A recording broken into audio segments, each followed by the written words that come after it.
Today I sat down with Yaz Malas. Yaz is the co-founder and co-CEO over at D1 Brands, who've just successfully raised $123 million in their Series A. So congratulations to them.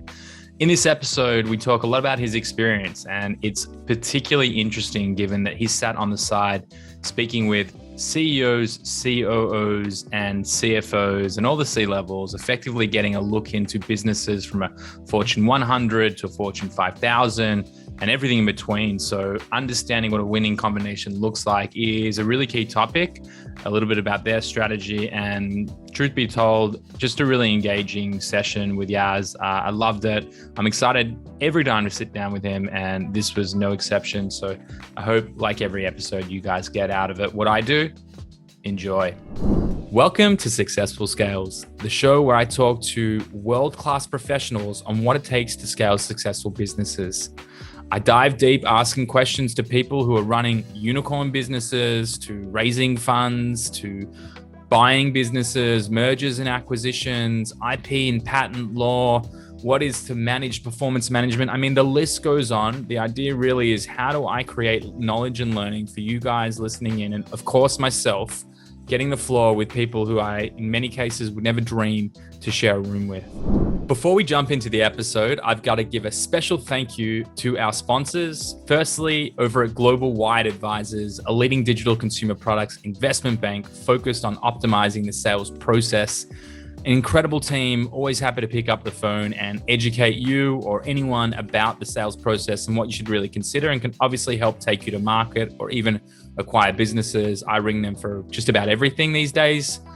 Us over at Multiply Me, we are the end-to-end executive search and HR function into the Philippines, helping find better talent and onboarding them effectively. And last but not least, Escala, our management consultancy focused on process improvement, where we help build better systems for your business.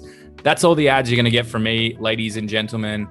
The rest is all about learning. I hope you really enjoy and get as much out of these sessions as I do, sitting face-to-face with some of the world-renowned leaders in their respective fields, asking them the tough questions that they're not often asked.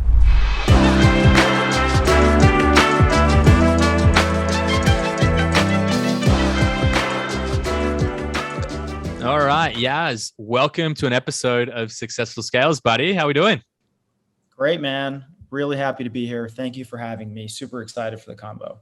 Yeah, mate, I'm super excited too. We've had a ton of back and forth, and I feel like every time that we sit down together and have chats, you know, that understanding that insight of where you and D1 Brands are actually headed is sort of becoming more and more, just more and more clear to me. And just the fact that you can articulate a lot of the strategy, the direction, the experience, you know, it just makes me even more excited to be able to sit down with you and have a conversation, again, in the vein of helping entrepreneurs grow their businesses. And you guys are doing some really big things. I'll say real quick, congrats on the next round of the capital raise. That's super exciting, mate. Yeah, thank you, man. Really appreciate it. Yeah, we just closed on our Series A. We raised about 123 million of debt and equity capital to help us support continued growth of our business through acquiring awesome brands, bringing on new rockstar talent to help us do so, and building out really cool tech-enabled tools internally to help us scale over time. So super excited about this raise, and really excited to talk to you because also I agree. Every single time we talk, we have like a 30-minute meeting, and I swear feels like 5 minutes goes by and the meeting is over because we just ended up going down a bunch of different rabbit holes. So excited for the conversation. Well, I feel like this one's not going to disappoint either. And, you know, even before we hit record, we were talking about, well, what does that actually mean? What does a capital raise actually mean for a business? And you had some really just hard hitting points. Again, I haven't even got an opportunity to ask you about your experience, but just while we're on this, like, I thought it was super validating to think through the position where you were saying that, you know, generating a capital raise, it's not just about the money. The money actually is it's the byproduct of the performance. So it means that you're bringing the right people in. It means that you're you've got confidence from your investors. It means that what you are building is validated and is very real and is heading and trending in the right direction. It's all about the narrative, as we were also talking about, and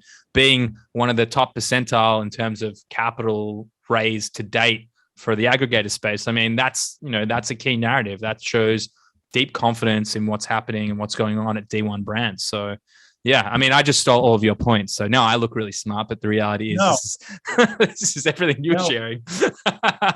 You're 100. I mean, you're 100% right. And I think it's for us, we struggled to, like, we aren't the first aggregator to announce a 9-figure raise. So for a while we were just staying stealth mode. And we constantly struggled with, hey, does it make sense to, be like the 10th or 11th player to announce a 9-figure raise? But we ultimately came to the conclusion that it is, because there are a ton of aggregators in the ecosystem, and there is a big difference between being number 10 and being number 59. But also we can use it as a platform to really tell our unique story. And so that's how we approach the news release. And we took a very unique public relations strategy by just trying to focus on a couple of periodicals, Forbes, Fortune, TechCrunch, where somebody would actually listen to us and hear our unique story and then communicate that, instead of just doing a general press release. And I know a lot of founders, when they release PR news, they just go through PR Newswire. But I do think it's really important, especially in a crowded field, to try to find somebody who understands your story and why it's different and can communicate it really well. And we just took the time to find the right person for us, the right journalist who really understands what we're trying to do, that could effectively communicate it. And that's the way we decided to approach our PR strategy. And I think it has made a difference. I mean, it really, it validates your story. It improves internal morale, even if it's just temporary. And then it builds top of funnel brand awareness for your business when it comes to talent, when it comes to capital, and when it comes to new deal flow. And that makes the difference, right? That awareness of brand, when you're at the table and you have given a couple offers to a brand, for example, come on to sell their business. They've gotten a couple offers, one from you as well, and maybe 2 or 3 other competitors. But they know they've heard your name. It's top of mind. That's the difference between a 20% conversion rate and a 25% conversion rate. And that makes a lot of difference over time. And as a guy in the business development space, leading your organization's growth plans, I know you know what I mean. So that was really the rationale and the motivation around doing it, and why we think it's important. Yeah, I mean, I would echo all of that sentiment. And yeah, I wholeheartedly agree. I think that, it also just being very precise, like you said, you can go down the route of going through PR wire and sort of just seeing what it spits out and what the outcome is. But when you are very focused, calculated, and you understand, well, what do we think?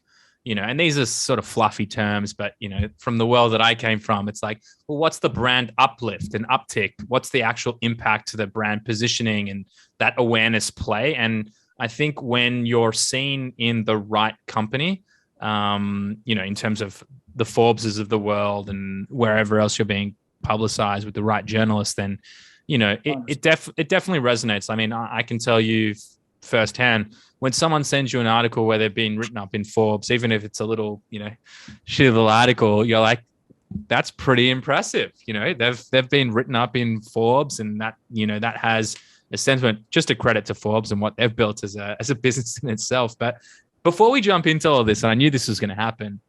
Yes, we're doing it right. Let's go reverse order here. Now that you've already shared so much wealth of insight and knowledge around already things that people can apply into their business, so understanding your target market and the impact when the brand awareness plays, and building a thoughtful, well-constructed strategy on what does that look like. Just let's take it a few steps back and let's talk a little bit about you, so people listening at home know. If they don't know D1 Brands, they will obviously know now. But given your very well thought out strategy, they probably do already. But more about you. So I'd love you to tell the listeners in your own words a little bit about your background. Yeah, absolutely. I have a lot of other points on PR, but we've got to be careful what topics we choose. So my story. my story really starts, I guess from the very beginning. I grew up in North Jersey, Bergen County. In New Jersey, we speak in counties, not in terms of cities or towns. It's the only state that has that type of nomenclature for some reason. So Bergen County, New Jersey. I grew up looking across the Hudson my entire life, imagining what it would be like to live in New York City and be a New Yorker. Eventually, I made my way there 28 years later. So I actually just moved to New York about 6 weeks ago. But I graduated. Nice. I left New Jersey. Yeah, thank you. I left New Jersey at 18. Went to school in Massachusetts. Studied finance, economics, and math. I triple majored. And then right after school, I went into a high finance job as an investor, working at Fidelity Investments, working under some of the greatest investors of all time: Peter Lynch, Will Danoff, Joel Tillinghast. These guys have written books on investing, and they taught me a lot of the things that I still use today in business and in my personal investing. I did that for 6 years, and I covered 5 or 6 different industries, from retail to industrial to aerospace and defense. And we're literally taking about $2 trillion of capital and investing it in both public stocks and private investments. The job really requires you every single day to do very deep work on industries and companies and how they work and what are good business models and bad business models. And then the coolest part about the job was you get to spend an hour or two, probably 3 or 4 times a week, with the CEO, CFO, and CTO or COO from a Fortune 100 company to a Fortune 5000 company. And I got to learn a lot about what makes a good CEO, what makes a bad CEO.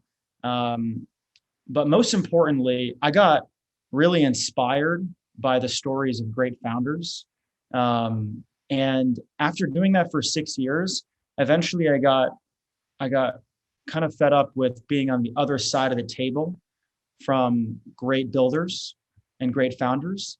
And I wanted to be on their side of the table. And so I took a leap after I took a leap into D1 about 2 years ago, after I met my co-founder, Mo, who, he's one day, I think you've met Mo, and he's a great guy, and he's on a couple of podcasts as well. So he's in the public domain.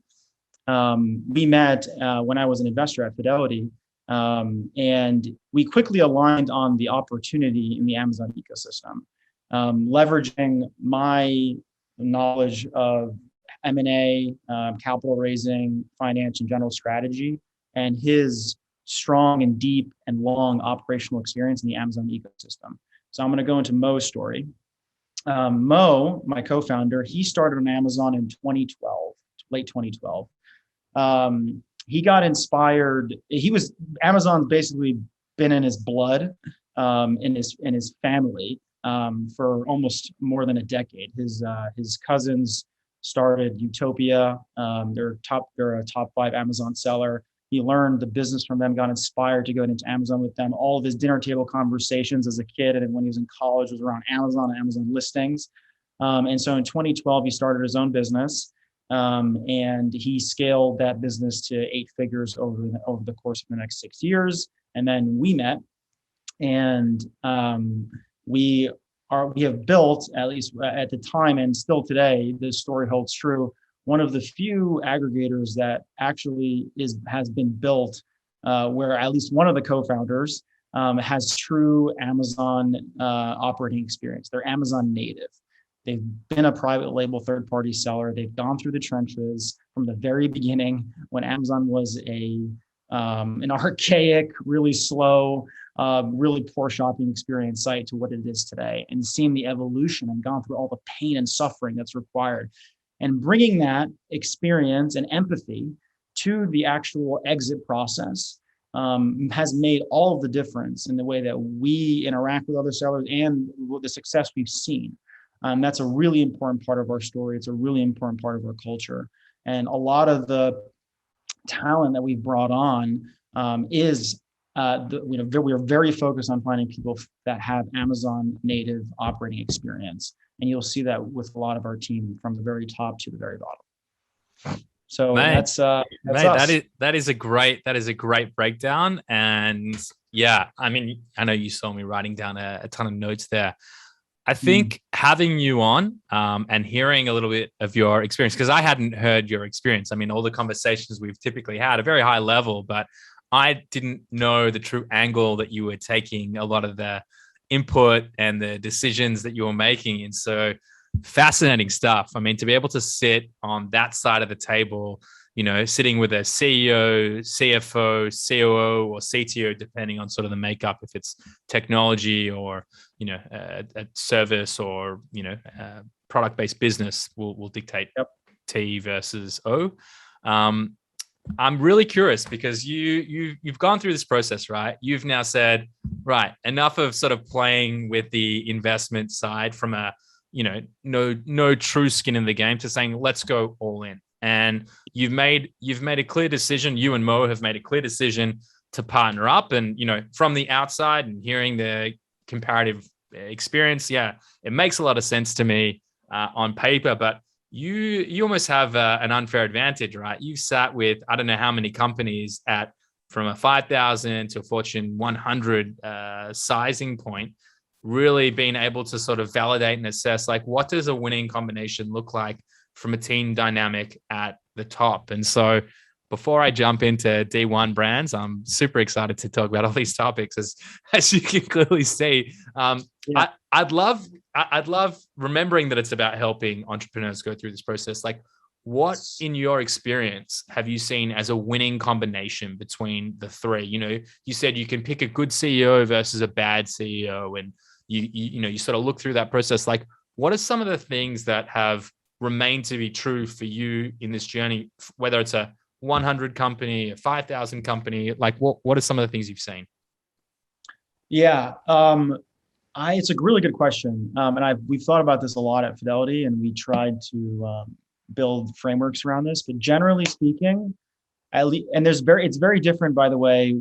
The type of leadership that you need for a public company is very different than the type of leadership that you want when you're in the company building mode.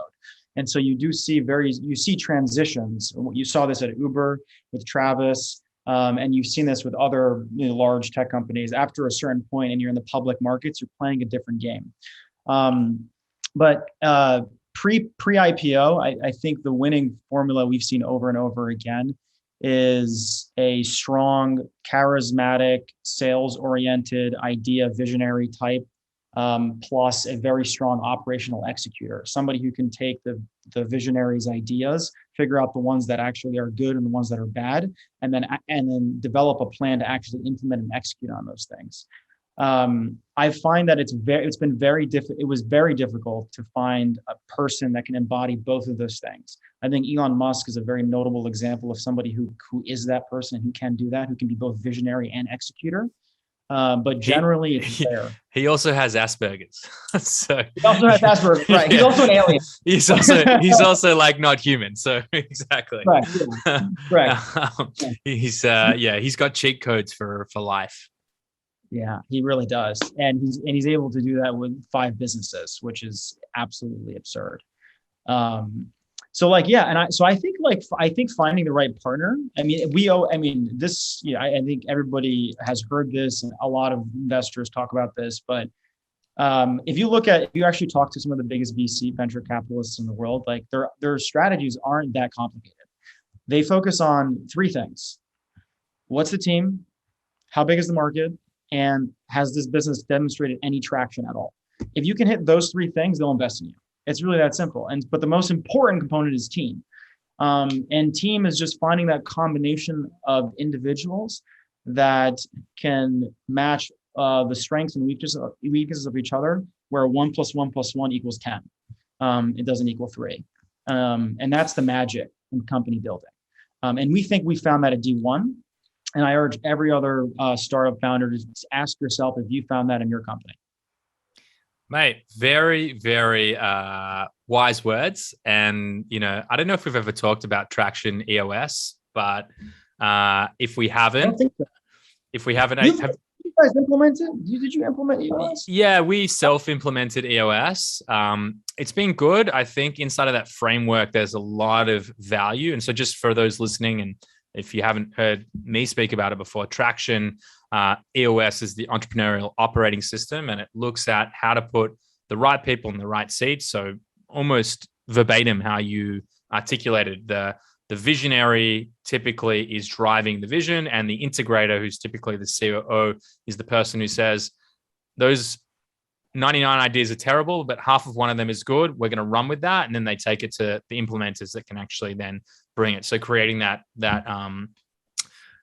filter effectively to stop these insane visionaries from trying to run in 4 billion different directions, because that's when you fall off. And so we did implement Traction. We run our L10 meetings every week, which is a meeting that gives you a pulse of the business. You have all of your senior leadership inside of it. It's 90 minutes. The focus is on the IDS, identify, discuss, solve any of the key problems that are happening week to week. And there's action items on the back of it. So I think like as a baseline framework, it's great for business operation. I think that there's limitations, especially as you start to become a lot larger as a business. There's challenges, and that's not building out process and systems and SOP. It's really for the book, it reads Traction, getting a grip of your business.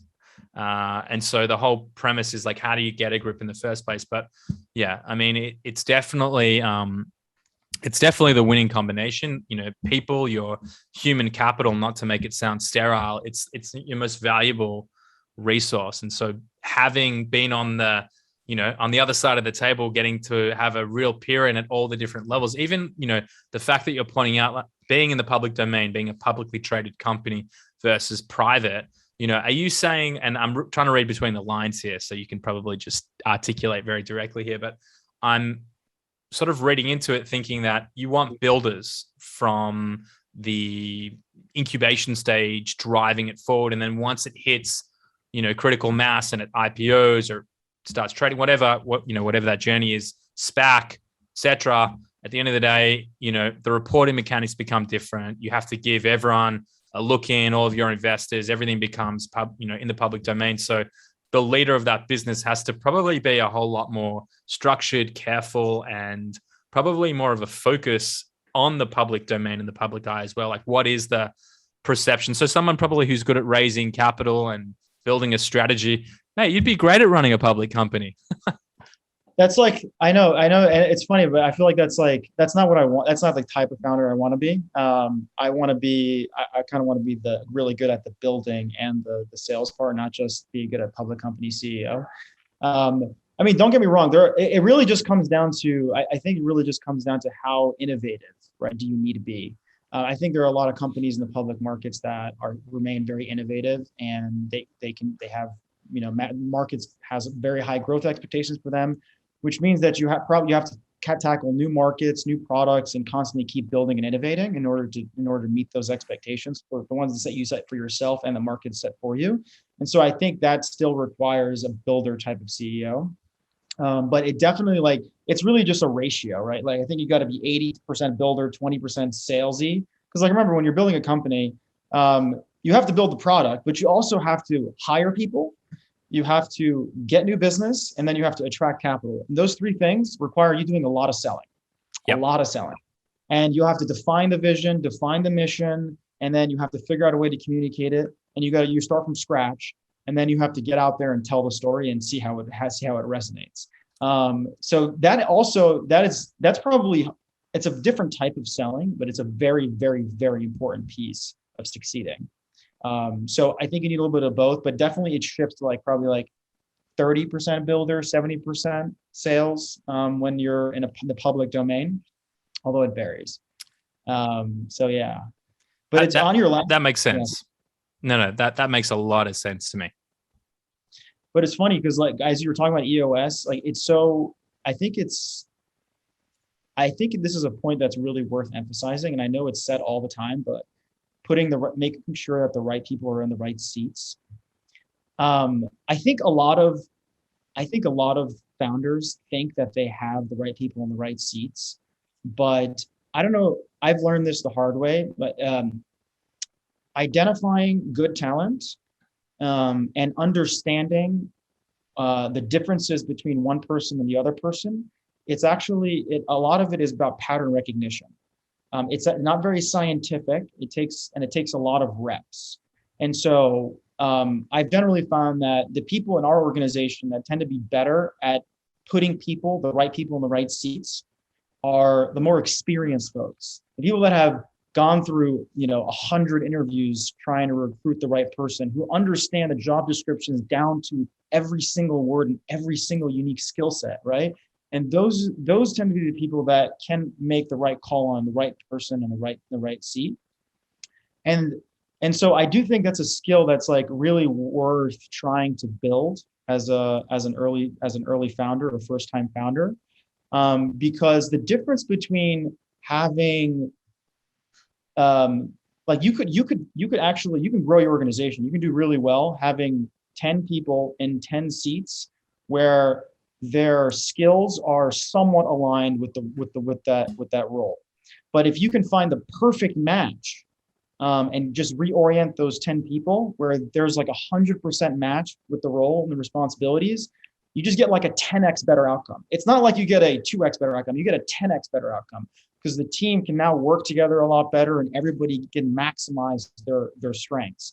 And so it's not linear, it's non-linear in the benefits that you get. And so and I think a lot of people think that they're good at placing people in the right seats, especially first-time founders. And it takes some time for you to realize you're not actually that good, because it takes a lot of experience and a lot of pattern recognition, and it just takes time and reps. And so if there's any place where it makes sense to like get some external consulting or get on an advisor, it's when you're trying to find the right people to be in your organization, and it's when you're trying to pick where they should sit. And I think of the founders of Canva, which is the do-it-yourself design company based out of Australia with like 40 million subscribers. It started in 2013. It was started by this Australian couple. Yep. And they're awesome entrepreneurs. And when they were trying to find their first CTO to build their product, they had an advisor who like was ex-Google, and he's the one who did all the interviews for their CTO. And it took him a year before he said, okay, that you should hire this CTO. And so they did the smart thing and said, we're going to use external advisors to find the right person for our organization, because we lack the experience. And like, if you're that honest with yourself, I think that's what it takes to find the best and put them in the right spot. So I know that was like a 5-minute ramble, but I think it was an important thing to know. I think it was an extremely important thing to know. And while I'm sitting here, have you read Traction? I have read Traction, yes. Okay. So I was gonna say, like, shit, you're like defining like GWC, gets it, wants it, capable. Honestly, while I was sitting here sort of listening to you articulate this, like there was probably 3 or 4 books that came to mind of like, wow, these are like really high value nuggets from one is the first one is, geez, I'm forgetting it. Well, who the A method for hiring was the second one I was thinking about. And that's like a highly valuable book. If you haven't read it, super valuable. They literally break down a formulaic way to interview any candidate, how to actually build, for example, the mission, what does success look like in the job, not you have to have done this and this is your responsibilities and these are the activities. Like that's bullshit. Like when you come into the job, what are you going to be measured against and what does success look like? That's what you should be scoring against. They have the initial interview, they call it the who interview. They have a whole framework around questioning. And then on the back of that, it actually gives you insights as to if they answered this way, you can dig a little deeper. Here's a few examples. Like it's brilliant. Oh, I love that. We've actually implemented it inside of Multiply Me as part of our interviewing process because it's tested and tried and it's legit. The other one I was thinking about was Good to Great. And they talk a lot about level 5 leadership, and it's about getting the right people on the bus. It doesn't matter where it's heading.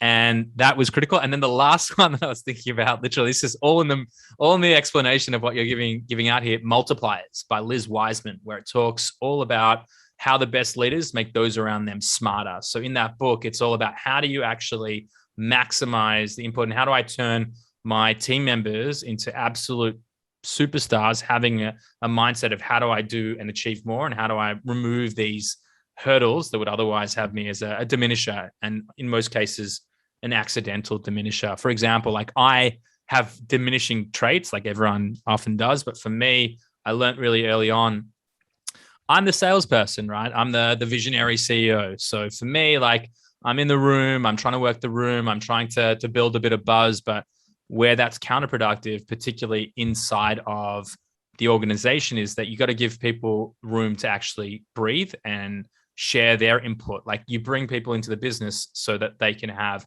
true impact. And so I, at the start, just stopped talking as much in certain meetings to give people the floor.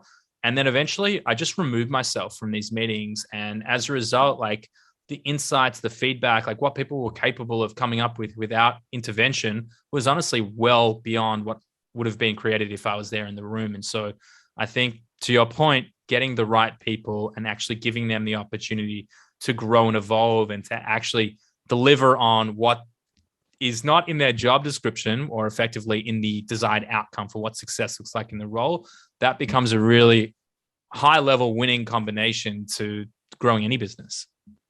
Yeah. Wow. I love that. Okay, you're gonna have to send me the other two book recommendations. I haven't read Multipliers. I've read Good to Great, and I can't remember the last one. The A Method for Hiring. I'll send them to you. I have. I'm actually just curious. If you can edit this out if you want, but I'm sure it's going to be good. I'm just a question for you. What were the results after you implemented the new interview strategy and process from that book? Like, was there a noticeable difference in the quality of time, the retention? Like, how did you measure that? A number of areas. So it's a relatively recently deployed thing inside of Multiply Me as a business. So I read the book. It was referred on to me from a number of masterminds that I'm a part of. And so I read the book. The next day, I was like, holy shit, this is unbelievable. I've since gone on to put a presentation together on it, and I'm giving it to a number of communities just to add value and educate them. So yeah, happy to share that presentation and walk you through it, mate. But I'll say, like, from me practicing it personally, like a few things have already become really noticeable. The first is I stopped wasting time going through these long-winded interviews. In the first 30-minute interview, which is the initial interview, you know pretty quickly if this person's the right fit. And I'll give you some key examples. I even have it open here because I'm in the middle of an interviewing process. So I actually have some of the questions. So in the screening interview, the first question they have you ask is, what are your career goals? So hopefully no one I'm interviewing for this marketing manager role listens to this. But you open them up at the start and you ask them, what are your career goals? Before you get into telling them about D1 brands or Multiply Me or a Scala, before you start telling them, which is our pretense, open it up, because they're going to talk to you about what they're passionate about before they can parrot out, oh, well, I'm really excited about acquiring Amazon businesses and growing them 5X. And, like, if they're regurgitating off your website, or if they are regurgitating, obviously, what you've just said, you don't really learn anything there. So when you open it up and you ask them, what are your career goals? They're going to talk about the things that they're passionate about. And that's like intrinsically valuable, because by the end of that, and especially like when you read through it and you see how you can prod a little deeper, because not everyone's going to give you the exact answers either way from right off the bat, but you can start to see, well, is this person aligned with me from a cultural perspective? Do their career goals align with the role that they're actually looking to work in? So like for the marketing manager role, if I had an interview today with a guy and he's like, yeah, like I'm building a couple of D2C brands, like I'm selling on eBay, like he's got this other side hustle as a business. And I'm like, well, what do you really want to achieve? And I could see that he was just like, well, I want to grow in a business. And it was totally contradictory to what he was actually applying for. And so I was like, cool, after even 20 minutes, I was like, awesome, there'll be a follow-up if it's relevant, but I won't follow up because I know that my time is more valuable than just going through that 30-minute interview just to sort of hear someone out. So that's like, again, I've just shared with you the very first question. I mean, some of the really interesting ones, and this is a topic that I obviously love. Asking the question on the who interview, the first one they have is, what were you hired to do in your last business? And so it opens it up to say, well, what did you actually come in? Like, what did they see in you? and what was the delivery mechanic? And then the next question is, what accomplishments were you most proud of? So you're really setting the stage for them to talk about things like where their passions lie and what they achieved. And like, is that at a high level? I mean, I could talk to you all day about like Amazon's STAR method, where they have situational or behavioral questioning techniques, which I think is great as well. And if you can kind of cross-reference these two, you build something that's, that's even stronger. But amazing book. I'll send you the link. That's incredible. Yeah. And then the other hard part about, I love that. What did they hire you for? Because you always, typically people ask the question of like, what are you proud of?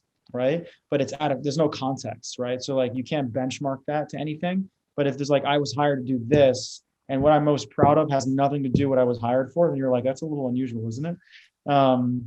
That's great. I'm going to start using that. The other hard part about hiring though, and this is where like I think a very strong process is important. It's like it's really hard to say no, right? When somebody might have a few of the things, but not all of the things, right? And it's unclear how many of the variables you need to have where it makes sense to do it and to hire the person or not to hire the person. That's the other nuance to this where we don't really have a very strong process around yet. So maybe this book will help me get there. Because I'll throw another one in for you. I'll throw another one in for you that I also draw some insights from. The Sales Acceleration Formula by Mark. Yeah. Do you know that one? I have heard of it. I have not read it though. So it's by Mark Roberge. I'm probably mispronouncing his surname, but in that book, he is the guy. He's an MIT grad who effectively took HubSpot from nothing to $100 million company, $100 million in annual revenue in 7 years. And he defines 5 qualities that he looks for in salespeople, but I think they ring true for everyone. So one of them is curiosity. How interested are they and are they going to do discovery? Intelligence, which he defines the ability to sort of break down complex information like on the fly into very simple English. So if you can achieve that, then clearly you're understanding computing and processing. He talked about like historic success, and it doesn't mean to be a directly transferable skill set. So for example, I don't know if you've met my co-founder Lippy, but Lippy had never worked in any sort of corporate environment at all. He was actually going to study entrepreneurship when I met him playing Australian rules football about 3 years ago. And I said, listen, don't get a bar job. Come work with me in this Amazon business. There's opportunity here. And he didn't have any of the skill sets on paper. He just spent nearly 5 years in the army. He was a commander in the IDF, in the Israeli Defense Force. He had 100 soldiers under him, and he was doing all this in his second language, in an elite combat unit in a foreign army. So pretty insane skill set to be able to come in. And so, not directly transferable, but shit, is that the guy that you want managing people? Is that the guy, like what level of stress could our day-to-day of running a business be when you have 100 soldiers under you and there's like live ammo flying over your head? Yeah. Well, have you read, I wanted you to finish the list, but have you read, I'm assuming you read Daniel Kahneman's Thinking Fast and Slow, but in the some of the early chapters there, he goes into the example of him building the leadership interviews for the Israeli Defense Forces in like the 1950s or 60s, probably the 1960s or 70s, I think. And he was literally responsible for figuring out what is the framework we're going to use to figure out if somebody's going to be a leader in the army or just a regular soldier in the army. And apparently, fast forward 50 years later, it's like the gold standard for identifying leaders and followers. And so I'm assuming if you're a leader in the Israeli army, you are you're probably a very exceptional person relative to the average. So I imagine he's probably doing very great work as a leader internally. Yeah, he's an absolute monster. I actually haven't read that book, which is already on the reading list now. And I'm actually reading a couple of really off-topic books at the moment. Like I was speaking to the founder of an Amazon brand a couple of weeks ago, and he recommended, he couldn't stop stressing it, why we sleep. It's all about. Oh, have you read it? I've heard about it. It's on my list. It's so interesting. It is so interesting. Like my fiance is about to have a child in 6 months, and so going through this whole process now, like it's amazing to understand like how important sleep is for your, cognitive development, and like at every stage of life and the impact that it has. And I'm like 4 chapters into the book. It's a long book. But wow, like not as simple as just sleep 8 hours a day. It's crazy. Like, like I was in one of the chapters that's talking about the fact that like, like how drugs work, or how they look at like efficacy of drugs, is they look at the half-life of how long it's still in your system for, 24 and 36. And so coffee had like, I can't remember, a 12-hour half-life, which is the time it takes to get to 50% effectivity. So if you're having coffees at like 5 p.m., that's impacting your sleep that night because it hasn't fully left your body. So like, it's been really fascinating. And again, like not the typical book, but I don't know. I feel like every book I read, I can somehow transition this to like, how does this make me better at everything I do in life?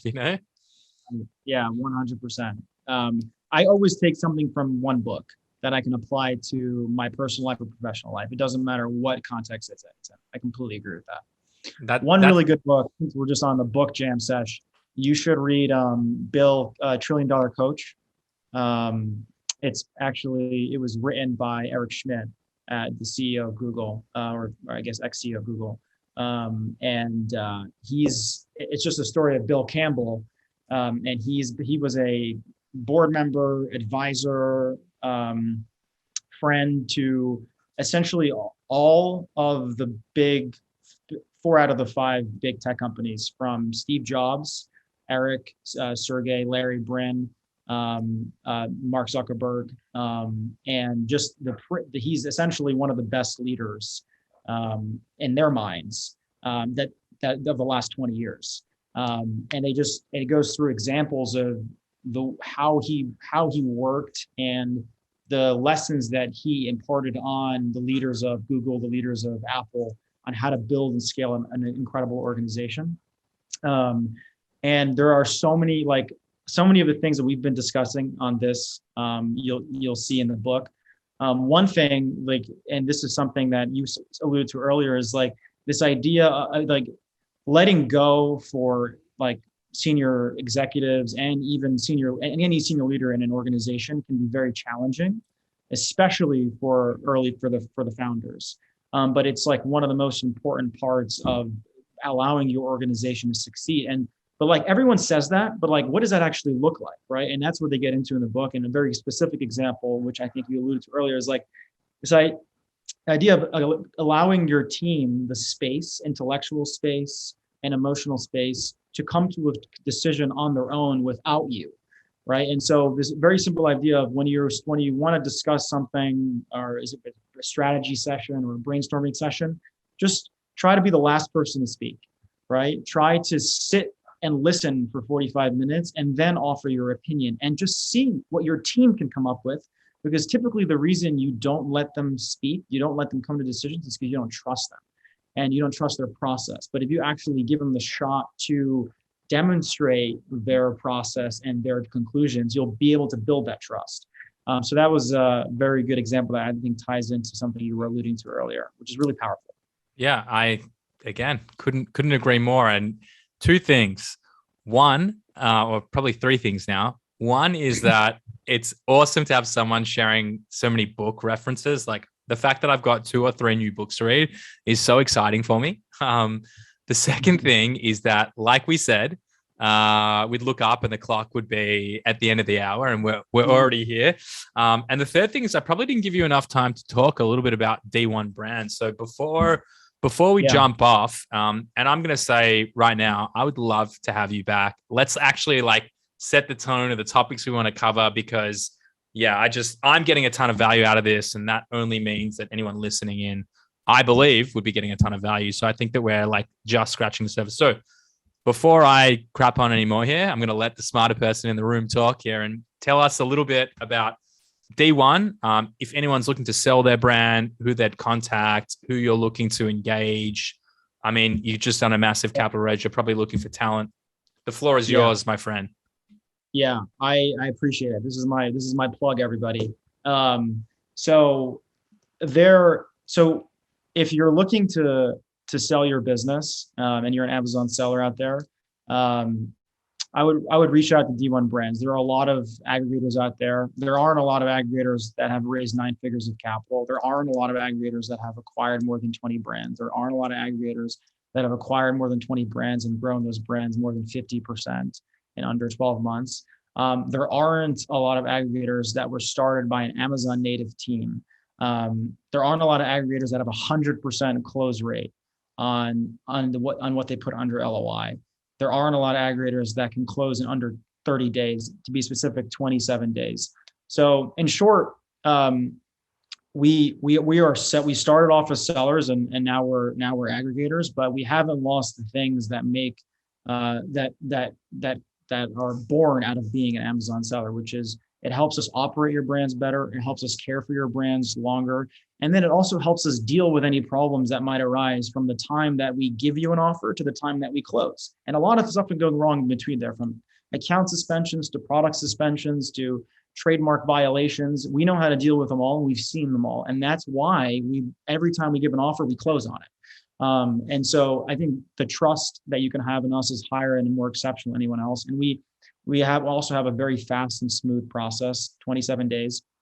And then the last thing is, unlike we really pride ourselves at D1 of having the scale of a very, very large aggregator, access to a lot of capital, but the experience of a very small aggregator, right? Because you are dealing with our chief M&A officer. Whether you're a small business or a very big Amazon business, you're dealing directly with Zach Flint.